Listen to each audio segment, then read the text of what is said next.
Cette année, le Challenge Bell accueille plus de 75 joueuses. Afin de satisfaire tout ce beau monde, toute une équipe travaille activement afin de répondre à leurs moindres demandes. C'est ce qu'on appelle le service aux joueuses. Pour le moins qu'on puisse dire, les athlètes qui prennent part au Challenge Bell sont choyés. Chaque jour, plus de 30 bénévoles se relaient dans l'unique but de leur offrir le meilleur séjour possible à Québec.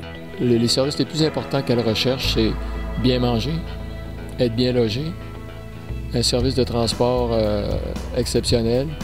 Et il y a aussi les terrains d'entraînement qu'il faut qu'ils soient faciles à réserver, disponibles et tout. Ce que les athlètes et leurs entraîneurs recherchent le plus, c'est une bonne alimentation.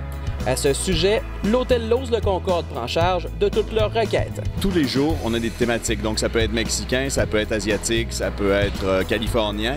Puisqu'on a des hôtels un petit peu partout en Amérique du Nord, on a des menus qui ont été construits par chacun des hôtels et c'est ce qu'on retrouve. On fait ça pour diversifier un peu la nourriture aussi. Et bien sûr, à la fin, le brunch, c'est vraiment un brunch un peu plus québécois avec des produits québécois. Mais quand même, on a toujours du sucre à la crème, on a toujours du fudge à l'érable, on a toujours des petits produits tous les jours qu'on peut retrouver sur nos tables. Puis à l'intérieur des murs du PEPS se trouve un endroit exclusivement réservé aux joueuses.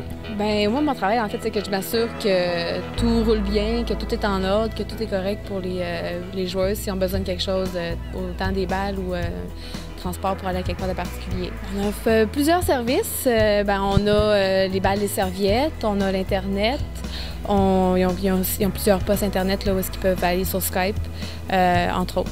Écoutez, il y a une joueuse qui est venue me voir dimanche et elle dit « Moi, c'est la première fois que je viens à Québec, mais j'arrive du US Open et vous nous traitez mieux que j'ai été traité au US Open. » Ça fait que pour nous, ça, c'est bravo à nos bénévoles, bravo à l'organisation. C'est également dans ce local très privé que se trouve une personne liée de très près au succès de l'athlète, la cordeuse de raquettes.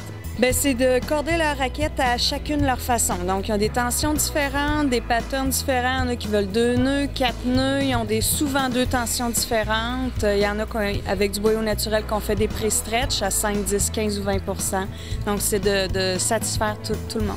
Pour Jack Hérissa et toute son équipe, l'équation est simple. Une athlète heureuse de son passage à Québec la poussera à revenir, mais surtout offrir le meilleur spectacle possible.